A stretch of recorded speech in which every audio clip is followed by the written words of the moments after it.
Tammy is on her way home from work. Found this sitting out for free on the curb. I just put some gas in it, fooled with it a little wee bit. Took right off. She's an older one. Homelite Super XL.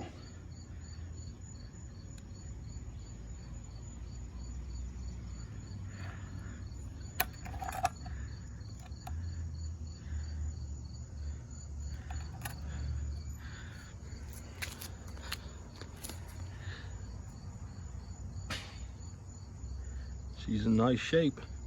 Plastic case came with it. The carry case. Bunch of tools in there with it.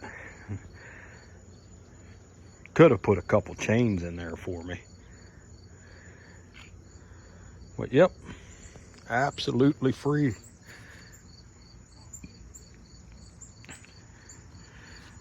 Boy, we are in the luck.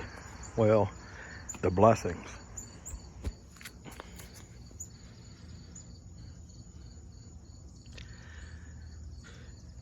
That'll be a good old dependable saw.